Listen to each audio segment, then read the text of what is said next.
오늘 우리 말씀의 제목이 복음 다시 기본으로라는 그 제목으로 말씀을 전하기를 원하는데요. 이 기본이라는 것은 참 우리에게 많은 의미를 주는 것 같습니다. 제가 이 기본이라는 이 설교를 준비하면서 한 책을 접하게 되었는데요. 어떤 책이었냐면 힘들수록 기본으로 돌아가라라는 이 김상구 씨가 이렇게 쓴 책이 있었는데, 여러분들 힘들수록 기본으로 돌아가라, 이런 많은 의미를 담고 있지 않겠습니까?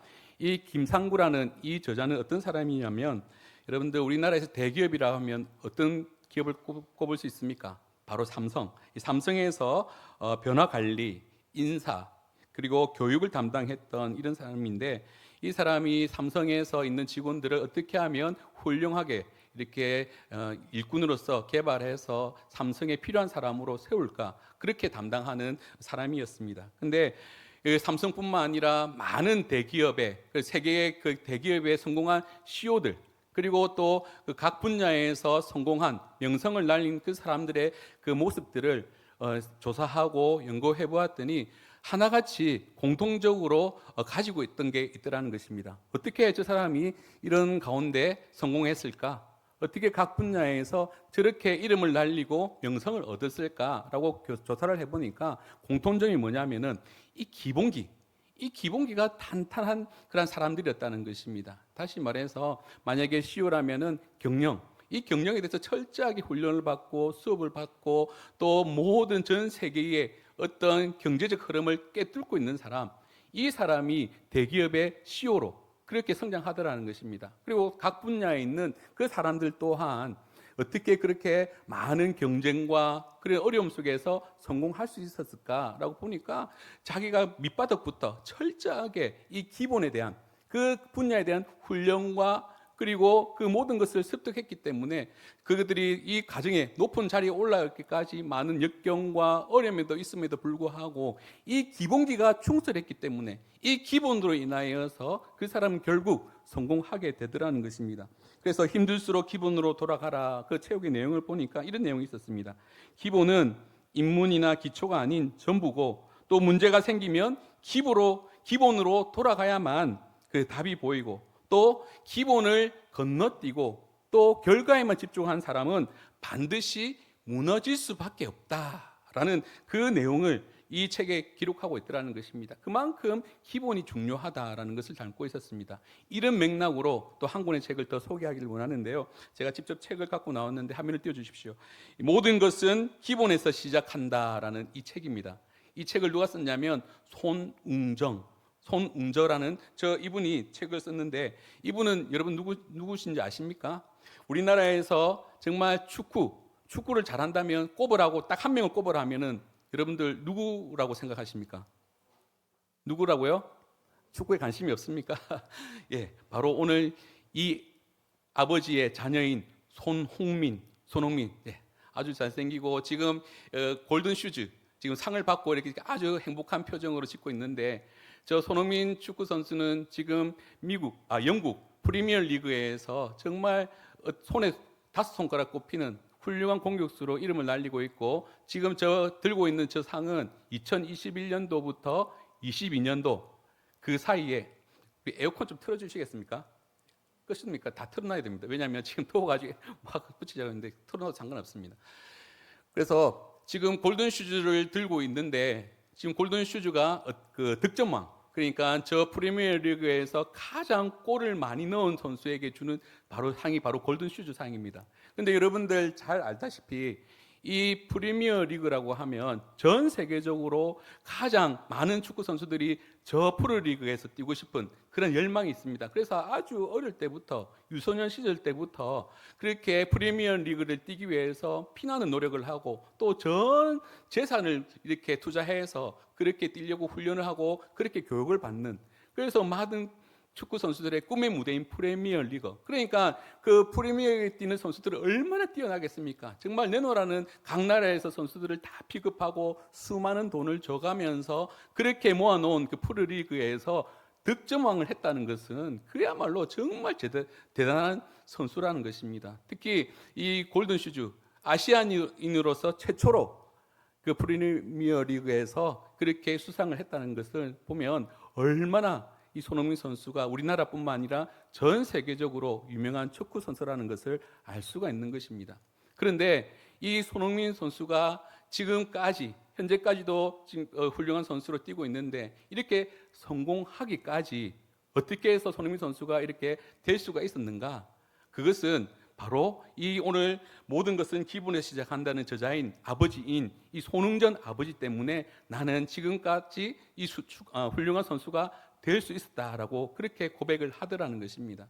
그리고 이 손흥민 아버지께서 이 자서전에서 어떤 내용을 기록하고 있는가? 지금까지 손흥민 선수가 훌륭한 선수가 되기까지 피나는 노력과 눈물 없이는 할 수 없었던 훌륭한 과정, 그런 것을 모든 것을 담고 있는데 이분이 손흥전 아버지께서 정말 하시는 말씀이 무엇이냐면 정말 이 훌륭한 선수가 되기 위해서는 기본기가 절실하게 필요했다라고 그렇게 기록하고 있더라는 것입니다. 다시 말해서 이 손흥전 이씨는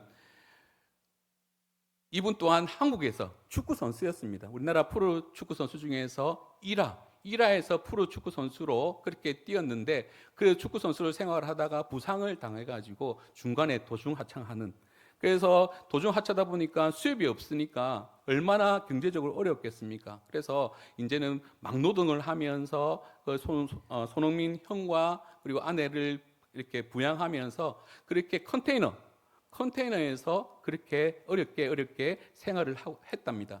그래서 겨울에는 이렇게 컨테이너면 쇠문이니까 열리지 않아가지고 몸을 밀어야만 문을 열 수 있는 그렇게 열악한 환경에서 그렇게 가정을 꾸려나가고 있었는데 어느 날 우리 손흥민이 아주 어렸을 때 초등학교 3학년 때 아빠에게 와가지고 아빠 내 축구가 너무 좋아, 나 축구 선수 하고 싶어 라고 그렇게 말을 하더라는 것입니다. 그래서 이 손흥전 아버지께서 뭐라고 말했냐면 그러면 네가 이왕 축구를 시작하면 아빠하고 한 가지 약속을 하자. 뭐냐면 아빠가 시키는 대로 훈련을 하는 대로 따라오면 너를 축구 선수, 축구를 좋아하는 것을 하게 하겠다라고 그렇게 약속을 다짐을 했답니다. 그래서 손흥민 선수는 축구를 너무 좋아하니까 그 자리에서 그렇게 약속을 하고 축구 선수로 시작을 하게 되었습니다. 그런데 이 손흥민 아버지 손흥전 씨가 깨달은 것은 무엇이냐면 자기가 축구를 시작해가지고 그만두게 된 이유, 부상당해서 3류 인생으로 그렇게 나락을 떨어진 이유가 그 원인을 분석하니까 무엇이냐면 자기가 기본기가 부족한 것을, 자기가 3류 인생으로 떨어진 것을 원인을 알게 되었다는 것입니다. 그래서 이 손흥민이 훌륭한 축구 선수를 만들기 위해서는 이 기본기만큼은 철저하게 혹독하게 훈련을 시켜야 되겠다. 그 마음을 먹고 이 아버지가 축구 선수로 썼던 그 방법으로 이 손흥민 선수를 가르치게 됩니다. 무엇을 집중했겠습니까? 이 기본기. 그동안 기본기 때문에 자기가 실패했다면 이 기본기야말로 손흥민을 철저하게 훈련시킴으로 말미암아 훌륭한 선수로 만들어야겠다. 그래서 여러분들 볼 트래핑, 패스 연습, 이 모든 것을 그렇게 철저하게, 그래서 유소년들이 6개월만 되면 이 기본기를 다 마스터하고 하는데 이 손흥민 선수만큼은 7년 동안 이 기본기를 연막해 훈련하게 만들었다는 것입니다. 그래서 7년이라도 365일 날씨가 춥거나 덥거나 그리고 비가 오나 눈이 오나 이 모든 상황 상관없이 친척집도 가지도 않고 하루도 빠지지 않고 이 기본기 훈련에 열중했다고 합니다. 그리고 중학교 올라가서 이제 시합을 뛰어야 되는데 시합을 뛰면 그 연습 전에 무엇을 합니까? 선수들이 슈팅 연습을 하는데 손흥민 선수에게는 슈팅 연습을 안 시켰다고 합니다. 저 운동장 한 구석에서 계속해서 트래핑 연습, 기본기 훈련을 계속 시켰다고 합니다. 그리고 기본기 훈련도 어떻게 시키느냐? 여러분들 냉장고 박스 있죠? 냉장고 큰 박스가 있으면 그 안에다가 축구공 100개를 꽉꽉 채워가지고 공 죽는 시간도 아끼려고 트래핑 연습과 그리고 패스 연습을 한쪽에 4세트면 400개씩 동일하게 그렇게 시켰다고 합니다. 그리고 손흥민 선수가 오른발 잡이기 때문에 오른발 잡이면 오른발 잘 쓸 수 있지 않습니까? 그러나 골이라는 것은 항상 오른발 찬스가 있고 왼발 찬스 동시에 있는데 그것을 왼발 찬스도 골을 넣기 위해서 왼발도 오른발보다 1.5배 더 훈련을 시키고 그래서 왼발 잡이로 능숙하게 만들기 위해서 신발에다가 오른쪽에다가 압정을 꽂아놨다고 합니다. 왜냐하면 왼발을 무의식적으로 오른발을 쓸 수 없도록 오른발을 쓰면 압정 때문에 아파가지고 왼발을 쓸 수 있게끔 그리고 양말을 신을 때도 왼쪽부터 신고, 발을 씻을 때도 왼발부터 신고, 그리고 운동장 들었을 때도 왼발부터 들어서게 하고, 그렇게 기본적인 거 혹독하게 시키게 되었다고 합니다. 그리고 점점 나이가 들어갈수록 다른 아이들보다 점점 성장 속도가 늘어진 것처럼 보였지만, 결국에는 성인이 되었을 때 훨씬 더 성장하고 훨씬 더 많은 골을 넣는 그런 훌륭한 선수가 되었노라고. 그래서 이 기본기가 얼마나 중요한지 모른다고 그렇게 강조하면서 이 아버지가 이 책에 이러한 외화를 듭니다. 어떤 외화를 드냐면은 이 대나무 외화를 드는데, 뭐냐면 이 대나무가 이렇게 하늘 높은지 모르고 성장하기 위해서는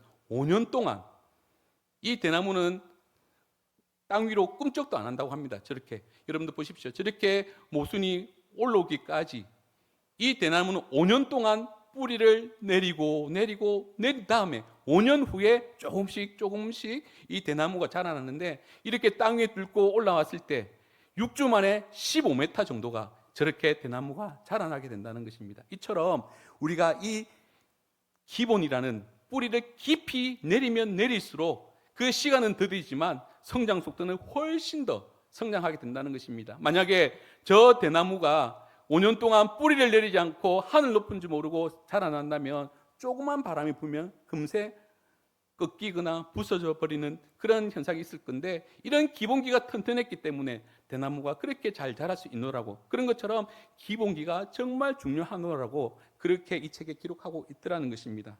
이런 맥락에서 우리의 신앙의 기본도 그만큼 중요하다는 것입니다. 여러분들, 우리의 신앙의 기본, 정말 우리가 중요하다는 것을 여러분들 기억하십니까? 우리 할천제일교회가 1984년 1월 1일 날 설립하여서 그렇게 개척되었습니다. 그리고 내년이면 2024년도 뭡니까? 40주년을 맞이하고 있습니다. 이 시점에서 우리 할천제일교회가 정말 화려한 꽃을 피우고 열매를 많이 맺고 또 화려한 프로그램으로 인하여서 많은 성도가 몰려오고, 이런 것도 중요하지만 우리 할천제일교회의 이 신앙의 기본, 이 기본의 뿌리가 잘 내리고 있는지 우리가 이 시점에 돌아보기를 원한다는 것입니다. 여러분, 우리 교회가 쌓아야 할 기초, 우리 교회가 가져야 할 기본이 여러분 무엇이라고 생각하십니까? 여러분 무엇이라고 생각합니까? 그것은 바로 복음, 예수 그리스도, 우리 할천제일교회의 신앙의 기본이 된 뿌리를 깊숙이 내려야 할 이 복음, 예수 그리스도가 있는지 우리가 40주년을 앞두고 이것을 점검해 봐야 된다는 것입니다. 만약에 우리 할천제일교회에 이 복음, 예수 그리스도가 없다면 여러분, 신발집에 갔는데 신발이 없는 것과 마찬가지라는 것입니다. 빵집에 갔는데 빵이 없는 것과 같은 것입니다. 여러분, 구두를 사려고 신발 가게 갔는데 신발이 없어요. 그런 것처럼 이 할천제일교회에 복음, 예수 그리스도가 없다면 그것은 그냥 깡통과 같은, 그냥 빈든 텅 빈 그냥 건물만 서여진 그런 것과 마찬가지라는 것입니다. 여러분, 교회만 그렇습니까? 개인도 마찬가지라는 것입니다. 우리가 3대가 예수를 믿습니다. 우리 집안에는 목회자가 몇십 명 배출되었습니다. 나는 활천제일교회에서 봉사를 하고 있습니다. 아무리 화려한 열매를 외친다고 한다 할지라도 우리 신앙의 영적인 기본, 이 복음, 예수 그리스도가 없다면 그것은 너무나도 연약한 껍데기만 예수 그리스도인이라는 것을 우리는 명심해야 된다는 것입니다. 여러분, 8월 전성도 미션이 무엇입니까? 여러분, 주보를 봐야 하긴 합니까? 오늘 8월 전성도 미션이 없습니다. 안타깝게도 영적 재무장하자였습니다. 아직도 한 주가 남았는데요. 여러분, 영적 재무장하자. 여러분들 어떤 무장을 하고 있습니까? 아무리 온갖 것을 다 갖추고 무장한다 할지라도 이 복음, 예수 그리스도가 없다면 여러분들 아무것도 갖추지 않은 것과 마찬가지라는 것입니다. 여러분, 그런데 참 이상한 것은 오래 믿은 사람일수록 점점 이 신앙의 기본, 뿌리가 깊숙이 내려서서 정말 어떤 어려움과 환난과 어떤 상황에서도 흔들림이 없는 그러한 신앙이 되어져야 되는 것 같은데, 오래 신앙생활하고 오래 교회 문턱을 드나든 사람들이 더욱더 예배 자리에 앉을 때마다 예배 간격으로 인하여서 눈물 짓지 아니하고 하나님의 은혜와 감사로 드릴 수 없는 그 사람이 되어야 될 텐데, 현실은 그렇지 않다는 것입니다. 죄송하지만 우리 앞뒤에 좀 에어컨 좀 틀어주시겠습니까? 틀었어요, 에어컨? 에어컨 틀어주십시오. 틀었습니까, 에어컨? 앞에 더워하셔가지고 다 졸고 계십니다.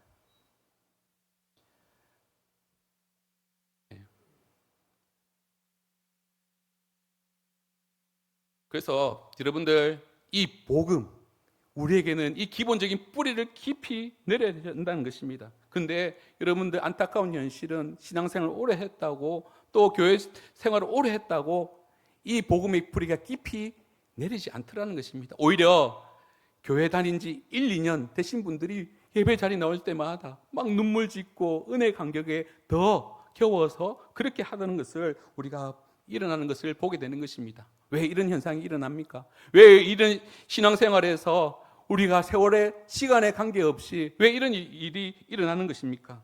그것을 두고 염려해 두고 제가 이 말씀을 읽다가 15절에 그 답을 얻게 되었습니다. 여러분, 오늘 말씀 15절에 바울이 권면하는 이 말씀이 저와 여러분들 심령 가운데 메아리처럼 울려지기를 원합니다. 15절 말씀 보십시오. 그러므로 나는 할 수 있는 대로 로마에 있는 너에게로 복음 전하기를 원하노라. 여기서 이 메시지가 왜 중요합니까? 바울이 복음 전하기를 원하는 대상이 누구냐인 것입니다. 여기서 너희라고 말하고 있는 것입니다. 여기 너희는 불신자를 말하고 있지 않는 것입니다. 예수님을 알지 못하는 그들이 너희라는 것이 아니라 교회 생활을 오래 한 로마 교인들에게 너희 복음 전하기를 원하노라고 지금 사도 바울은 말하고 있는 것입니다. 7절의 말씀을 보십시오. 로마에서 하나님의 사랑하심을 받고 성도로 부르심을 받은 모든 자에게 하나님 우리 아버지와 주 예수 그리스도로부터 은혜와 평강이 있기를 원하노라. 지금 바울이 복음을 전하기를 갈망하는 그 받는 대상이 누구라고요? 바로 예수 그리스도를 이미 영접한 신자들이라는 것입니다. 신자도 그냥 교회만 왔다 갔다 하는 그런 대충 믿는 신자가 아니라, 여러분 8절의 말씀을 보십시오. 먼저 내가 예수 그리스도로 말미암아 너희 모든 사람에 관하여 내 하나님께 감사함은, 그 다음에 한번 보십시오. 너희 믿음이 온 세상에 전파함이로다. 다시 말해서 신앙생활 너무 잘하고 믿음이 너무 좋아가지고 그것 때문에 소문이 널리 알려진 그 성도, 믿음이 좋은 성도들에게 복음을 전하기를 원한다고 말씀하고 있는 것입니다. 여러분, 이것은 무엇을 의미하고 있는 것입니까? 이것은 이 말씀 속에는 굉장히 중요한 영적 원리가 있다는 것입니다. 여러분, 우리가 복음을 전할 때에 복음을 받아야 할 대상은 불신자다, 아직도 예수님을 알지 못하는 저 죽어간 영혼들이다 라고 생각할 수 있지만, 그러나 이 복음은 불신자 외에도 예수 잘 믿는 저와 여러분들에게도 해당된다는 것입니다. 우리는 예수 모르는 사람들에게 복음을 전해야지 이렇게 말하는데, 바울은 이미 예수 잘 믿는 자들에게 복음을 전하기를 갈망하고 있습니다. 여러분, 이게 왜 필요합니까? 왜 이게 필요하죠? 현실적으로나 신학적 이론으로 봤을 때 저는 이 바울의 이 겉면이 너무나도 진리라고 믿습니다. 사랑하는 성도 여러분, 오히려 예수 잘 믿는 사람들에게 복음이 필요하다는 것입니다. 올해 교회 문턱을 밟고 다니는 모든 사람들에게 복음의 능력이 계속적으로 공급되어서 이 간격으로 하나님 앞에 신앙생활을 해야 되는데, 어느덧 이 복음이 떠나가 버리고 복음의 뿌리를 내리지 못하여서 계속 교회 문턱을 밟고 다니지만 마치 고목나무와 같이 냉랭하게 그렇게 신앙생활하는, 영적으로 죽어가는 많은 성도들이 있음을 여러분 꼭 기억하시기를 바랍니다. 제가 아는 어떤 한 목사님은 이렇게 목회 사역을 하다가 1년, 2년 이렇게 사역하다가 점점점 이 복음이라는 간격이 식어져가는 것을 느낄 때마다, 또 목회에 대해서, 신앙생활에 대해서 해를 느낄 때마다 하는 게 있습니다. 어디를 가신대요. 여러분들은 예전에는 보니까 내가 영적으로 좀 부족하다면 기도원에 올라가고 그렇게 하시는 것 같은데, 그러나 이 목사님은 그럴 때마다 자기가 처음 하나님의 부르심을 받고 공부했던 선지동산 신대원에 올라간다고 합니다. 그 하나님의 그 부르심을 받고 그 신대원에서 공부할 때 그 동기들과 뜨겁게 예배 시간마다 통성으로 눈물로 기도하며 찬양을 부를 때에 정말 하나님의 그 구원의 간격으로 인해서 눈물 없이 찬양 들을 수밖에 없었던 그때를 생각하면서 신대원에 올라간다고 합니다. 그리고 그때를 회상하면서 하나님께서 부어주신 놀라운 은혜와 구원의 간격을 다시 한 번 더 회복되어서 목회 현장에 왔을 때 그 어렵고 힘든 목회 상황은 전혀 변함이 없는데, 그런데 이상하게 복음의 간격이 회복되어지니까, 하나님의 첫사랑이 회복되어지니까 그 상황이 슬프지 않고 어렵지 않고 두렵지 않고 염려가 되어지지도 않더라는 것입니다. 오히려 기쁨으로 하나님 할렐루야, 하나님 감사합니다, 오히려 하나님께 기쁨으로 감사하러 나아가게 되더라는 것입니다. 여러분, 많은 성도님들이 목회자에게 불평한 것이 바로 이것이더라는 것입니다. 우리 목사님은 복음의 간격이 사라진 것 같아, 마음이 식어져 버렸어, 마치 세상의 직업의 그러한 직장인 것 같아 라고, 그렇게 많은 성도들이 목사님을 향하여서 불평하는 것이 그거지 않습니까? 그런데요, 여러분, 기억해야 될 것은 목사님도 사람입니다. 그리고 우리 성도들도 인간이라는 것입니다. 내버려두면 그 복음의 첫사랑이 식어져 버려서 그 능력을 상실할 수밖에 없는 것이 바로 저와 여러분들의 하나님 앞에 존재라는 것입니다. 여러분, 수십 년 전통을 자랑하는 교회 한번 가보셨습니까? 100년 된 교회, 80년도 교회, 오래된 교회일수록 이 복음의 뿌리가 깊숙이 내려서 얼마나 은혜스러운 그러한 우리 교회인지 그렇게 생각되어질 수 있으나, 그러나 현실이 그렇지 않다는 것입니다. 이 오래된 교회면 교회일수록 이 전통으로 인하여서 불협화음이 나오고 교회가 깨어지고 성도가 서로 편이 갈려져 가지고 온통 하나님의 목소리보다 사람의 목소리가 더 커져버린 그런 전통 교회가 얼마나 많은지요. 그 피아노를 오른쪽에 놔야 되는지 왼쪽에 놔야지, 이것들로 편이 갈려져 가지고 설교할 때에 어떤 가운을 입어야 된다, 예배를 드릴 때에 어떤 장갑을 껴야 된다, 이런 전통으로 인하여서 본질은 다 사라져버리고 진리는 다 떠나버리고 비본질로 인하여서 그렇게 어려져 가는 전통의 교회를 많이 보게 된다는 것입니다. 이렇기 때문에 오늘 우리 할천제일교회가 내년이면 40주년 되는 해쯤에 이 기초신앙의 그 영적 기본을 든든히 하는 그런 교회가 되는, 그러한 교회가 되기를 소원하는 마음으로 오늘 말씀을 통해서 우리 복음 다시 기분으로 돌아갑시다라는 그 제목으로 이 말씀을 돌아보기를 원하는 것입니다. 이 복음 예수 그리스도가 우리 신앙의 기본이라면 이 복음, 이 신앙이 우리 삶 가운데 깊숙이 뿌리 내리려면 그러면 어떻게 해야 되는가? 오늘 본문의 말씀을 통해서 세 가지를 여러분들에게 말씀드리기를 원합니다. 먼저 우리가 이 복음, 이 기본이라는 것을 깊이 뿌리 내리기 위해서는 복음의 능력을 경험해야 된다는 것입니다. 사랑하는 성도 여러분, 이 복음의 능력을 경험하는 저와 여러분들 되시기를 주님의 이름으로 축원합니다. 오늘 16절의 말씀을 보십시오. 내가 복음을 부끄러워하지 아니하노니 이 복음은 모든 믿는 자에게 구원을 주시는 하나님의 능력이 됨이니라. 먼저는 유대인이고 그리고 헬라인이고로다. 여러분, 이 능력이라는 이 언어를 보니까 두나미스, 여러분들 두나미스라는 이 단어 많이 들어보셨죠? 뭐 두나미스 선교회, 뭐 두나미스 뭐 합창단, 이렇게 많이 들어보신 줄로 압니다. 근데 이 두나미스가 영어로 보니까 다이너마이트. 이 다이너마이트가 뭡니까? 폭발물 있지 않습니까? 폭발. 어때 폭발을 시킬 때에 사용되어지는 저 도구가 다이너마이트입니다. 이 다이너마이트는 터트려져야만 이 다이너마이트로서 제 기능을 하게 된다는 것입니다. 여러분, 이 바울이 어떤 사람이었습니까? 이 로마 그 당대에 이 믿는 사람들을 잡아서 감옥에도 가두기도 하고 정죄하기도 하고 제일 핍박에 앞장섰던 사람이 바울이었습니다. 그런데 바울이 어떻게 되었습니까?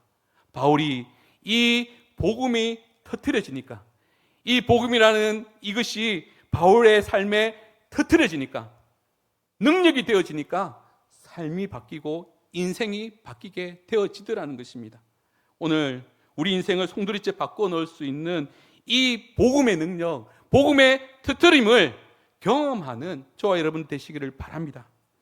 여러분, 이 복음의 능력이 터트려지면요, 이 복음을 터트려지면 우리는 이 복음을 부끄러워하지 않습니다. 여러분, 오늘도 이 예배를 위해서 얼마나 많은 헌신자들이 봉사하며 나가고 있습니까? 어떤 분은 차량으로, 어떤 분은 새가족위원으로, 어떤 분은 식당 또 사명자로서, 또 교사로서, 찬양대로서 이렇게 막 섬깁니다. 그리고 외에도 빛도 소리도 없이 많이 섬기는 그런 봉사자들이 있지 않습니까? 그런데 이 섬기는 것이 누구에게 섬기는 것입니까? 하나님을 위해서, 하나님의 영광을 위해서, 성도들이 더욱더 예배되기 위해서 그렇게 우리가 그렇게 섬기는 것입니다. 그런데 여러분들, 이 섬김에 있어서 내가 맡은 이 자리, 이 직분 때문에 여러분들 혹시 짐이 됩니까? 이게 정말 하나님의 헌신이 되지 아니하고 세상에 일을 하는 것처럼 나의 섬기는 이 봉사가 노동이 되고 있습니까? 이것이 짜증이 되어서 성도들을 핍박하며 정죄하고 있습니까? 왜 그렇습니까? 왜 하나님의 영광을 위해 삶 주신 직분을 왜 그렇게 짐이 되고 노동이 되고 그렇게 되고 있습니까? 그것은 복음의 능력을 경험하지 못하니까, 복음이 그 삶들 가운데 터뜨리지 못하니까 이것이 노동이 되어지고 짐이 되어지고 이것이 주일날이 죽일 날이 되어진다는 것입니다. 여러분, 오늘도 이 자리에 앉아 있는 것이 가시방석과 같은 그런 자리입니까? 그분은 복음의 터뜨림, 복음의 능력을 경험하지 못했기 때문에 우리가 그렇게 하나님 앞에 나오고 있다는 것입니다. 여러분, 사역도 마찬가지입니다. 목회 현장에서 정말 내 힘과 내 지식으로 할 때는 그것이 세상 사람들, 직장인과 동일 수밖에 없다는 것입니다. 그러나 이 복음이 터지면, 복음의 능력이 경험되어지면 이것이 얼마나 기쁨이요 영광이 되는지 모른다는 것입니다. 여러분, 정말 이 봉사하는 날이 죽일 날이 아니라 정말 주님을 위한 날, 그 섬김을 되어지는 저와 여러분들 되시기를 바랍니다. 여러분, 우리 심령 속에 이 두나미스, 이 다이나마 같은 이 복음이 터뜨려지는 저희들 되기를 원합니다. 오늘도 이 복음이 터뜨려지는 곳에, 이 위력적인 이 복음이 심령들마다 터뜨려지는 곳에 예배의 회복이 있는 것입니다.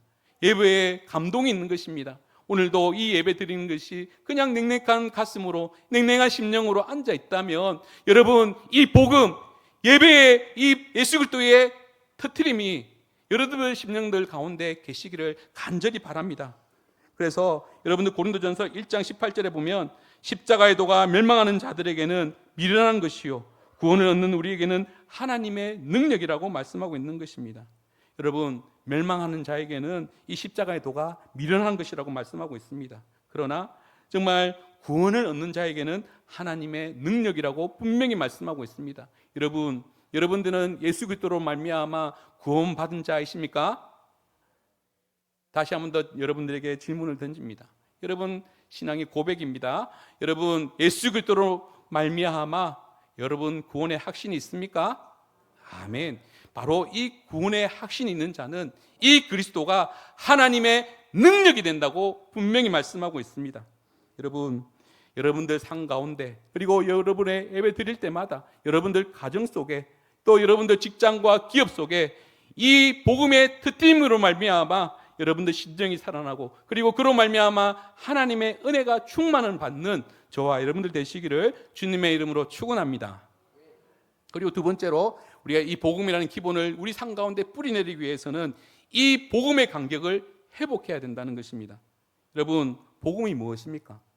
여러분, 복음이 무엇이죠? 복음은 글자 그대로 영어로 굿뉴스, 좋은 소식, 복된 소식이라는 것입니다. 복된 소식이 무엇입니까? 복된 소식이라는 것은 범죄함으로 말미암아 하나님과 원수된 우리가, 그리고 범죄함으로 말미암아 우리의 인생의 갈 길을 잃어버린 우리가, 그리고 범죄된 우리가 정말 또 앞으로 나가야 될 길을 알지 못하고 눈에 보이는 것만 보고 쫓아가는 이 미련한 우리들이 이 죄로 말미암아 죽을 수밖에 없지만 예수 그리스도께서 이 땅에 오심으로 말미암아 하나님과 우리를 가교하심으로 말미암아 영혼 구원 받는 것, 십자가에서 우리 죄를 담당하심으로 말미암아 우리를 구원시켜 주신 것, 이것이 바로 복음이라는 것입니다. 여러분, 이 복음을 마음속에 경험하면 무엇이 온다고요? 감격이 온다는 것입니다. 여러분, 이 시간 나는 벌레만도 못한 내가 하나님의 은혜로 구원받고 그 구원으로 말미암아 인생의 갈 길을 깨닫고 또 이 구원의 간격으로 말미암아 오늘도 살아갈 이유를 깨닫고 있습니까? 여러분, 그런 간격이 있습니까? 여러분, 구원의 간격이 무엇을 의미한다고요? 이 벌레만도 못한 이 죄인이 나 같은 거 구원해 주셔서 너무나도 감사합니다. 하나님에 대한 감사, 그리고 구원받은 자로서 기쁨을 우리는 구원의 간격, 구원의 기쁨이라고 말하는 것입니다. 여러분, 이 하나님의 구원의 간격을 회복하는 것, 구원의 기쁨을 회복하는 것은 다시 말해서 하나님의 심정을 느낀다는 것입니다. 하나님의 마음을, 하나님의 가슴을 느끼는 것, 이것이 구원의 간격, 구원의 기쁨이라는 것입니다. 그렇다면 여러분들은 이 구원의 기쁨으로 인하여서 하나님의 마음을 가지고 있습니까? 오늘도 이 예배 자리에 나오면서 하나님의 가슴으로 오늘도 예배드리고 있습니까? 그렇다면 오늘 우리가 예배드리는 모습이, 우리의 심령이 그 어느 때보다도 달라져 있는 줄로 믿습니다.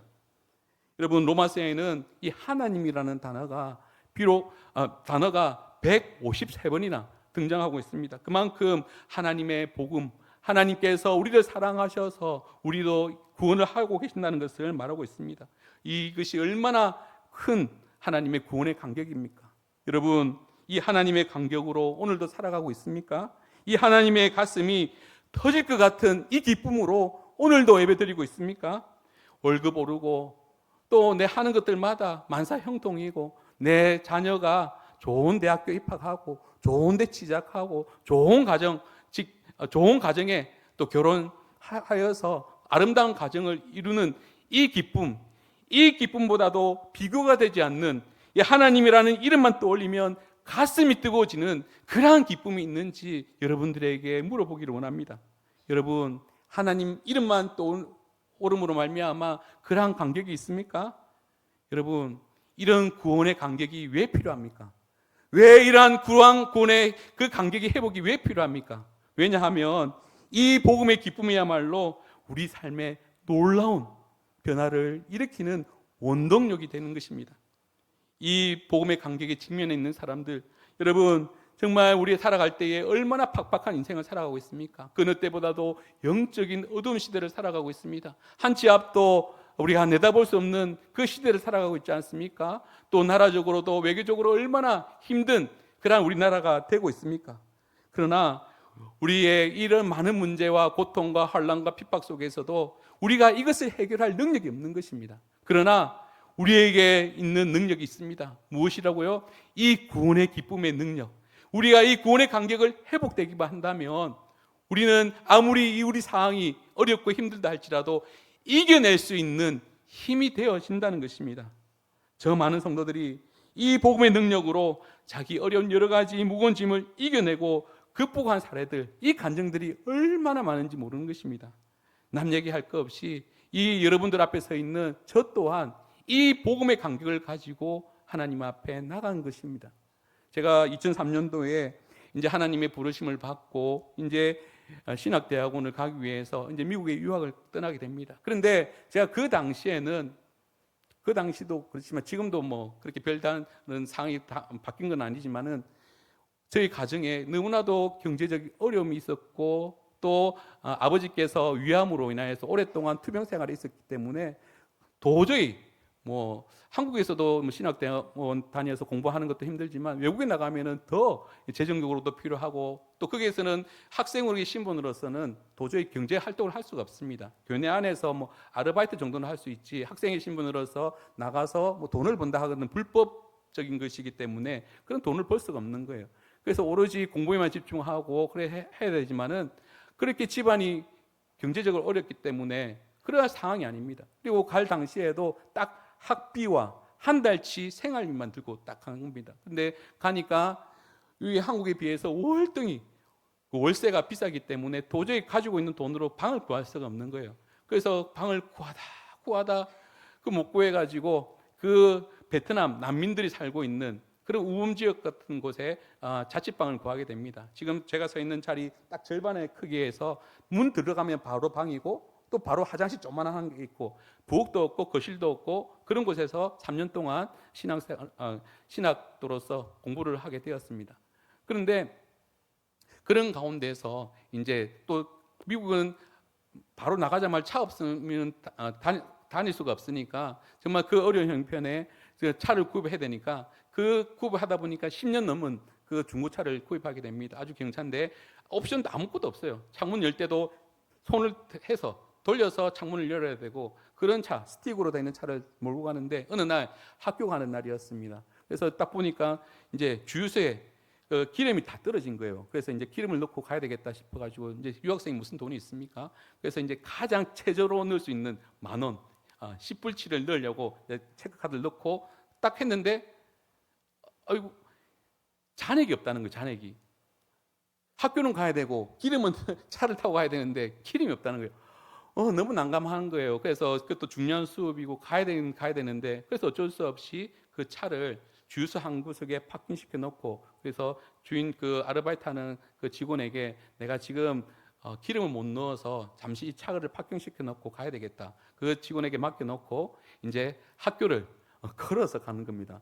지금 차를 타고 한 30-40분을 가야 되는데 제가 있는 그 미국에서는 그때 당시 학교가 캘리포니아에 있었기 때문에 캘리포니아는 사막 기후입니다. 그래서 지금도 우리나라가 여름에 지금 뭐 35도 이렇게 올라간다 하지만은 그 미국 그 사막 기온은 40도 이상입니다.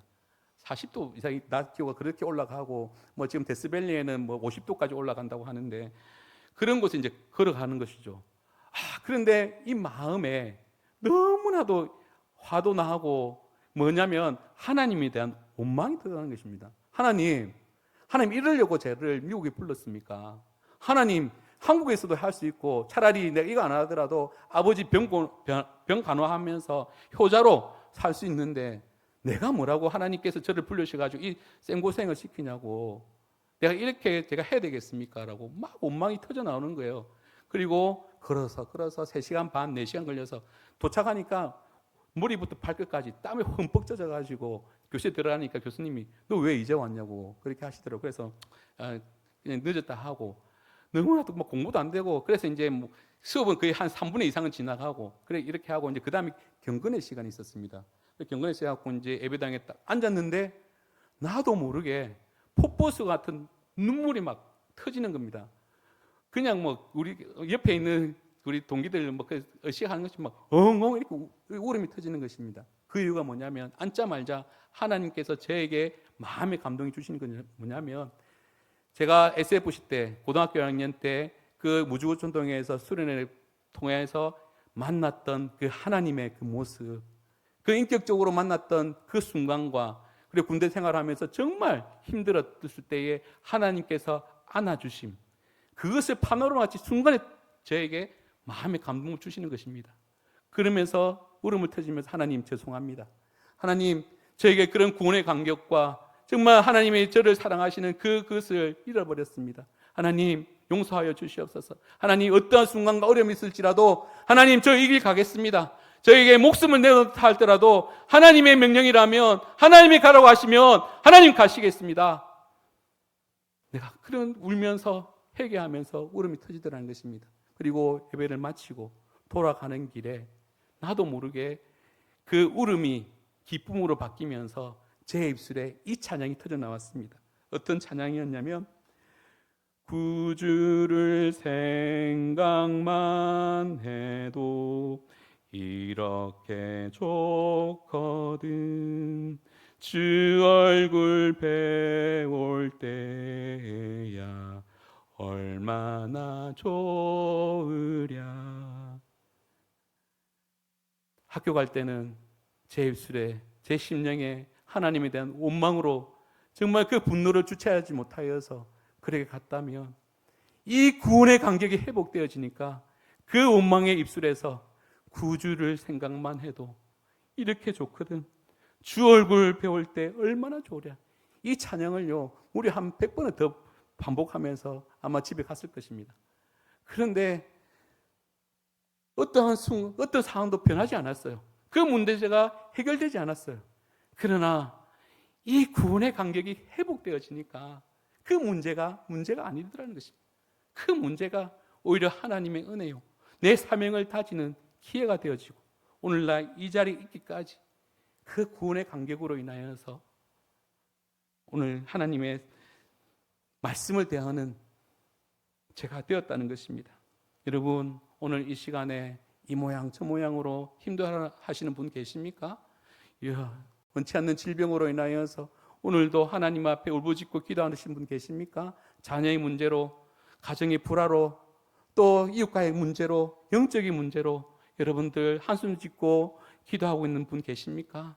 여러분, 구원의 간격을 회복하시길 바랍니다. 그러면 여러분 그 어떤 어려운 상황과 문제를 이길 수 있는 능력이 되는 줄로 믿습니다.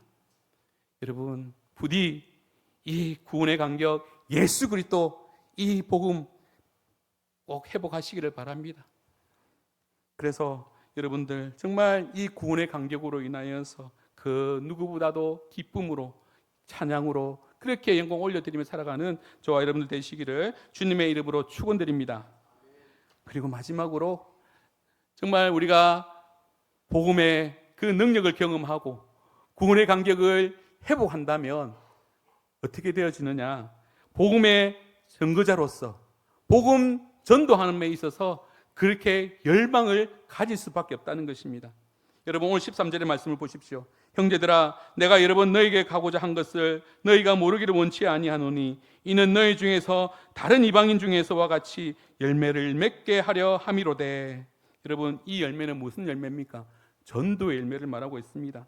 여러분, 그 10년 가운데 정말 복음이 터뜨려지니까, 구원의 그 간격이 회복되어지니까 전도를 하지 않으면 못 견디는 그런 열망이 생겨지더라는 것입니다. 아무리 이 자리에서 전도합시다, 믿지 않는 자들에게 전도합시다, 우리 유튜브 영상 전도를 위해서 우리 힘쓰시다, 아무리 핏대를 홀리고 외쳐봤자 이 복음이 터뜨리지 아니하면, 이 복음의 능력을 경험하지 아니하면, 구원의 간격을 회복하지 아니하면 여러분들 귀 속에 10년 가운데 울리는 꽹과리와 마찬가지라는 것입니다.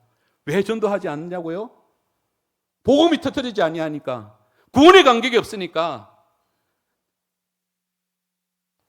이것은 남일처럼 전도가 받아들여진다는 것입니다. 와, 내가 이 받은 이 구원의 간격, 정말 나 이게 정말 전하지 않고서는 견딜 수가 없어.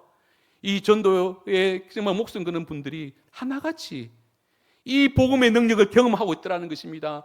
구원의 간격 때문에 눈물 없이는 하나님 앞에 나가지 않더라는 것입니다. 여러분, 전도하지 않습니까? 여러분, 답은 바로 거기 있는 것입니다.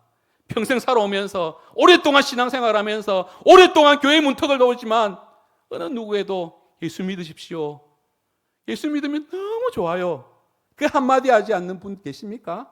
그분은 복음의 능력이 터뜨리지 아니하여서, 복음의 구원의 간격이 없어서 그렇다는 사실을 기억하시기를 바랍니다. 오늘도 이 예배가 끝났을 때에 이 냉랭한 이 심령으로 돌아가시기를 원합니까? 여러분, 그러면 안 됩니다. 우리가 언제 어느 때에 하나님께서 저와 여러분들을 불러가실지도 모르는데, 여러분, 하나님 앞에 섰을 때에 너 뭐하다 왔니? 너 뭐하다 왔니? 라고 물었을 때에 여러분들 뭐 어떻게 대답하실 것입니까? 저요, 잘 먹고 잘 살다 왔습니다. 좋은 옷에 좋은 차 몰다가 좋은 사람 만나다가 그렇게 왔습니다 라고 그렇게 대답하시렵니까? 여러분, 그것은 하나님의 원하는 그러한 우리 인생의 삶이 아니라는 것입니다. 우리 인생의 제일 된 목적이 무엇입니까? 우리의 인생의 제일 된 목적이 무엇입니까? 아무런 생각 없이 사십니까? 우리의 제일 된 인생의 제일 된 목적은 하나님의 영광, 하나님 앞에 기쁨을 올려드리며 하나님의 영광을 위해 살아가는 것, 이것이 인생의 제일 된 목적이라는 것입니다. 내가 먹고 마시는 것, 내가 살아가는 그 이유가 예수 그리스도 때문에 살아가시고 계십니까? 그렇지 않다면 여러분들은 이 하루가 그냥 허송세월 보내는 것, 그냥 세상 사람들과 같이 그저 왔다가 그냥 그렇게 살아가시는 것입니다.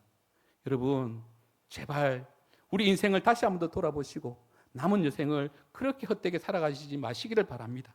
우리의 인생은 그렇게 살아가라고 우리에게 허락한 시간이 아님을 꼭 기억하시기를 바랍니다. 여러분, 어떤 교회가 좋은 교회입니까? 어떤 교회가 좋은 교회입니까? 그것은 영혼 구원 열매 맺는 교회, 하나님이 지상 최대의 명령인 이 전도에 목숨을 거는 교회, 그 교회가 좋은 교회인 것입니다. 좋은 프로그램, 좋은 시설, 좋은 사람이 있는 것이 좋은 교회가 아니라 영혼 구원, 이 시대의 구원의 방주의 역할을 감당하는 교회, 그 교회가 좋은 교회라는 사실을 기억하시기를 바랍니다. 그렇다면 그 좋은 교회가 되기 위해서 좋은 성도는 어떤 교회입니까? 바로 구원의 간격, 복음의 능력을 경험하며 복음 사역, 전도의 사역에 목숨 걸고 하나님 영광을 살아가는 성도들이 모인 교회, 그 교회가 우리 하천제일교회 되기를 소원합니다. 40주년을 앞두고 우리 교회를 바라보며 또 그 속한 우리들을 바라보며 앞으로 어떻게 우리 하나님 앞에 나가야 될지를 이 말씀을 통해서 다시 돌아보기를 원하는 것입니다. 복음, 다시 기본으로 돌아갑시다. 아무리 그 기본이 가지기 위해 어렵고 힘든다 할지라도 그것을 가졌을 때에 이 어렵고 힘든 세상에, 죄악으로 물들어가는 세상 속에서 우리가 믿음으로 성장하고 또 하나님 맡겨진 그 사역을 온전히 감당할 수 있음을 반드시 여러분들 심령 가운데 새기시는 저 여러분들 되시기를 바랍니다.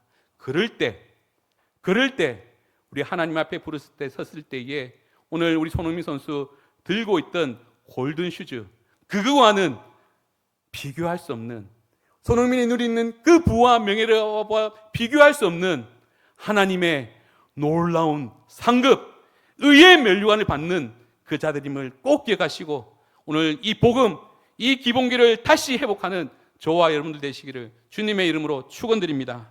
기도하시겠습니다.